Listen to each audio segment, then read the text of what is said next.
안녕하세요. FTM 짱그레입니다. 이번에는 Q&A 영상을 준비해 봤습니다. 빨리빨리 바로 할게요. 제대로 만난 건 네 분이고요. 이분들 중 세 분이 이성애자분들이셨습니다.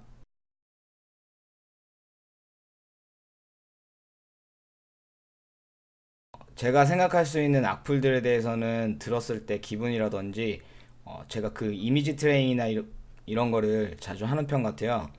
앞으로 일어날지도 모르는 일들에 대해선 뭐 그렇게 상상을 해보곤 했는데 웬만한 건 그저 넘길 수 있을 것 같아요. 느낌이 따뜻하고 포근한 분을 이상형이라고 말하고 있습니다. 연상이던 연하던 동갑이던 뭐 상관은 없는데 저는 좀 친구 같은 분이 좋아요. 장난치는 코드나 뭐 개그 코드, 웃음 코드가 맞는 거 되게 중요한 것 같아요. 실례되지 않으시고요. 집에서의 제 키는 166입니다. 방송에서도 했던 말이지만 기본적으로 보통의 여자분들 생각이나 마음에 공감할 수 없고 여자로 살았지만 여자 속에 섞여 있지 못했기 때문에 잘 모르는 것도 있겠지만 제일 중요한 건 사람 마음이에요. 사람 마음을 알 수 있는 독심술이 저는 없어요. 여자끼리 만나도 상대방을 이해할 수 없고 남자끼리 만나도 똑같잖아요. 여자친구를 쉽게 이해하는 방법은 없는 것 같아요. 첫 만남에 오픈을 하기에는 위험 부담이 너무 크죠. 그걸 비밀로 해줄 수 있는 사람이냐 없는 사람이냐를 알 방법이 없기 때문에 이분을 처음 보며 한 그 커밍아웃이 어떤 분에게 어떤 상황에 아우팅의 위험이 될지 몰라서 첫 만남부터 말을 할 수는 없어요. 하지만 이분과의 만남을 더 원하고 진지하게 이 사람과 가까워지고 싶다라고 생각을 하게 되면 그때 이야기합니다.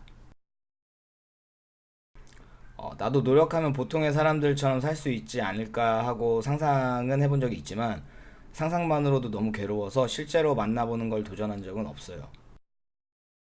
네, 완전 좋아해요. 유인나 박초롱이요?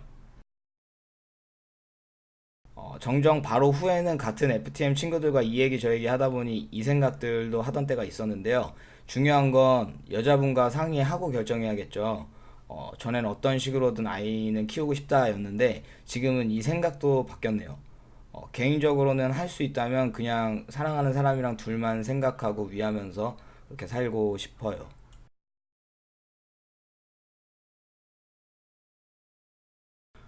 그런 때는 항상 나중에도 나는 변하지 않고 이 힘든 상황들은 계속 될 거라고 생각하게 될 텐데요. 절대 그렇지 않아요. 지금 죽을 만큼 힘든 게 진짜라면 또다시 그렇게 죽을 것만 같은 때는 자주 오지 않아요. 시간이 약인 건 어느 때고 맞는 말이랍니다. 지금을 잘 견디고 넘기시면 뭐든 웃으며 얘기할 수 있어져요. 게다가 엄청 행복한 날이 지금 저 뒤에,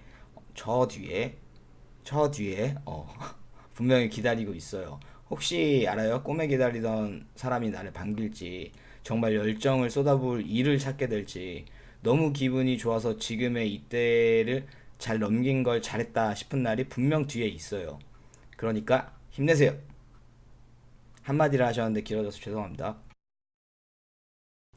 항상 제 동생이 제 보물 1호라고 했는데 이건 물건 같은 걸 얘기하시는 거겠죠? 어, 저는 정말 아끼는 물건은 없는 것 같아요. 전에 뭐 선물 받은 시계 하나 정도? 아끼는 건 같은데 이것도 보물 1호라고 하기에는 좀 플스도 그렇고 1호라고 하기에는 좀 아까 질문에서 답이 나온 것 같아요. 아이돌은 박초롱, 여배우는 유인나. 저는 살면서 정말 너무 힘들던 때가 많았다고 생각하는데요. 가장 힘들었던 때를 뽑자면 제가 트랜지션을 결심하기 바로 직전 같아요. 전에는 그나마 어리니까 젊으니까 괜찮은 거야 라고 생각했던 게 더 이상 그렇지 않다고 느꼈고 전에 동생이 나중엔 혹시 모르잖아 라고 했던 말도 그래서 이만큼 버텼는데 전혀 달라지는 게 없다 라고 생각되었을 때가 지금 생각엔 가장 힘들었던 때 같아요. 곧 2,000명이었는데 이미 2,000명이 되었어요. 빠른 성장세에 신기하기도 하고 많이 감사하기도 한데 사실 한편으론 준비가 그리 많이 되어 있지 않은 저라서 부담이나 뭐 그런 거를 좀 느끼기도 해요. 그래도 역시 방그레님들과 그 외에도 슬쩍이나마 관심 가져주시는 분들에게 감사해요. 네.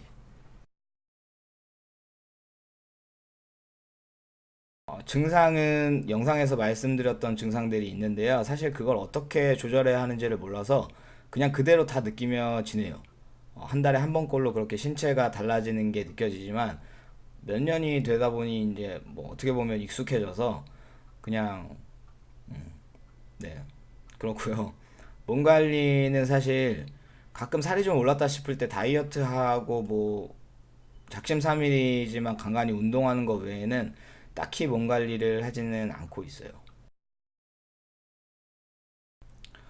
저는 생각이 좀 많은 편인데요. 그렇게 멘탈 와장창 되었을 때 그때만 지나면 괜찮아질 걸 알면서도 곱씹어 생각하면 계속 스트레스 받는 경향이 있어요. 그래서 최대한 이미 지난 일이니까 어쩔 수 없다 하고 생각하지 않으려고 애써요.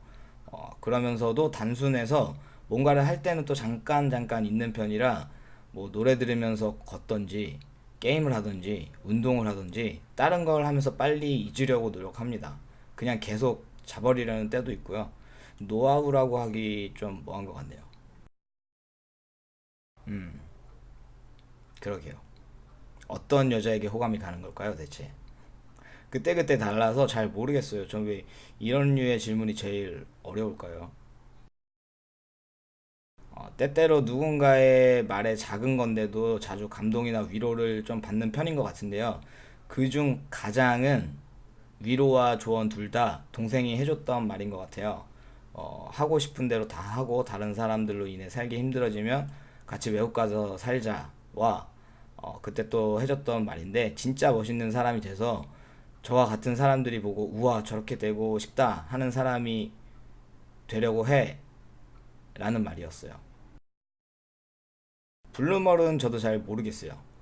얘는 단모 대풀 닥스훈트입니다. 닥스훈트 성격으로 유명한 건 뭐 애교 많고 호기심 많고 헛짖음이 좀 있으며 무는 성향이 강하다 정도로 알고 있고 전에 닥스훈트 보면 집안에 전기선이라는 선은 죄다 뭐 나무란 나무는 죄다 벽지는 또 죄다 뜯어 발기고 그러고 미친 애교로 녹이고 했는데요. 저희 집 글에는 잘 안 짖고 무는 성향이 강하지만 아무거나 죄다 물지는 않고 애교는 어마무시하게 많고 복덩이가 왔어요. 최대한 상처가 되지 않게 하지만 확실하게 거절할 것 같아요. 예전에 한창 추성훈이 그런 사람인 적이 있었는데 지금은 없습니다. 10대 이전의 아이들이 그렇게 느끼는 거는 부모님이 알아주셔야 하는 것 같은데 사실 확실하다고만 한다면 적극적으로 빨리 트랜지션을 권하고 싶지만 아무래도 보통 남자와 다른 신체 부위들이 현저히 줄 거니까요. 근데 나이가 든 사람이 하고서도 후회하는 경우가 종종 있는 거기 때문에 어린 분들의 경우에는 더욱더 신중해야 하고 영상에서도 말씀드렸다시피 제가 권할 수 있는 것도 해주고 싶은 말도 충분히 많은 시간 생각해 보시라입니다. 레즈비언의 시기 이전에 이미 남자도 아니고 여자도 아닌 것 같은 시간들이 있었어요. 레즈비언의 시기에는 처음에는 그분들이 모두 저와 같다고 생각했었고, 그게 아니라는 것을 알고 난 후에는 그나마 제가 속해 있을 수 있는 그룹이었던 느낌 정도고요. 내가 여성이 아니라 남성이다 라고 결정한 계기는 없어요. 이게 되게 설명이 되게 어려운 것 같은데, 중학교, 고등학교 시절 여자애들 속에는 정신적으로 섞일 수 없었고, 남자애들 속에서는 육체적으로 또는 뭐 사람들의 인식으로 섞일 수 없었어요. 제가 결정한 건 내가 남성이다, 여성이다가 아니라 내가 나로 살겠다를 결정한 거예요. 여자 몸속에 갇혀있는 저를 아무도 못 봤었기 때문에 남자들 속에서는 육체적으로 그리고 사람들이 절 여자로 보는 그 인식으로 섞일 수 없었으니 그걸 바로잡아서 저로 살고 싶었던 겁니다. 이 여자 몸 안에 내가 갇혀 있다는 생각으로 살아왔으니 그 안에 있는 내가 당연히 진짜 나라고 생각했던 거고요. 이 단어를 몰랐는데요. 말씀하셔서 찾아봤어요. 근데 그냥 제 생각에는 남성이든 여성이든 그 속에 분명 반대되는 성의 성향들은 존재한다고 생각하는데요.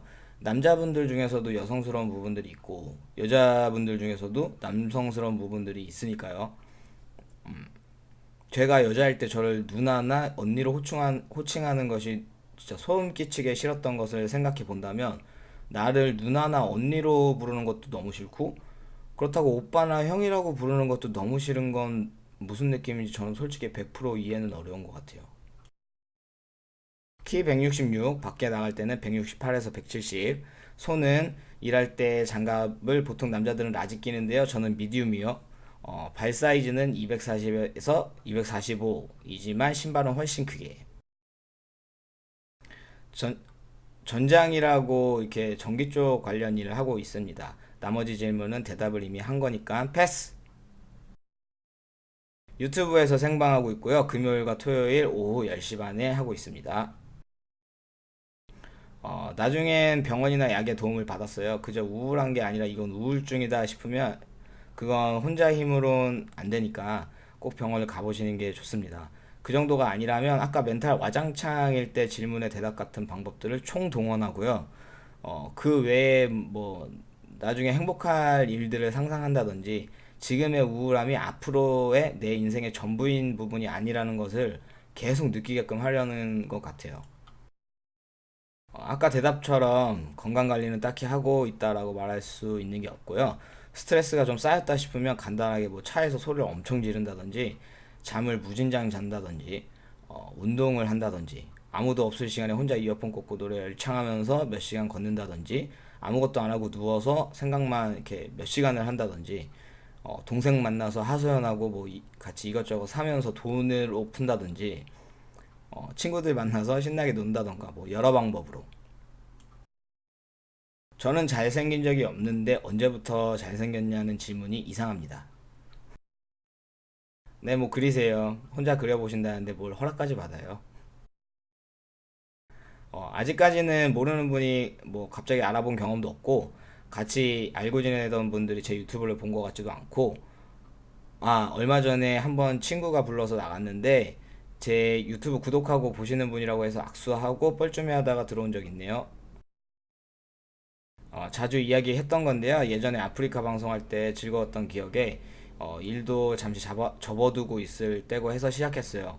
덧붙이자면 사실 게임으로 방송하려고 해보려고 했으나 이왕 하는 거 내가 남들보다 특별하게 좀 더 아는 걸로 내 생각을 좀 더 말할 수 있는 걸로 하자. 어차피 숨어 있어도 불안할 때 많은 거 애따 모르겠다 다 밝히고 해보자 하고 했습니다. 이름은 미생 보고 감동받아서 저희 집 강아지 이름을 그래로 지었는데 닉네임이 도저히 떠오르질 않아서 멍뭉이 이름 빌려 쓰고 있습니다. 가장 마음에 드는 곳은 눈썹, 가장 마음에 안 드는 곳은 왼쪽 얼굴 전부. 세부 여행 다녀온 게 아직까진 처음이자 마지막 해외여행이에요. 가고 싶은 나라는 일본을 그렇게 가보고 싶었는데 안 되겠고 어디가 되었든 가보고 싶네요. 다른 나라. 재밌게 보고 감동받으며 보고 뭐 그런 영화들은 많지만 인생 영화라고까지 할 영화는 없어요. 왓챠가 뭔지도 모르니까 아이디도 없겠죠? 위험할 건 딱히 없지만 보안상의 문제로 사진이든 영상이든 촬영이 금지입니다. 어, 제가 확인한 댓글들은 다 몰아 넣어서 대답을 한 거고요. 그래서 영상이 굉장히 길어질 것 같은데 Q&A 끝났으니까 끝!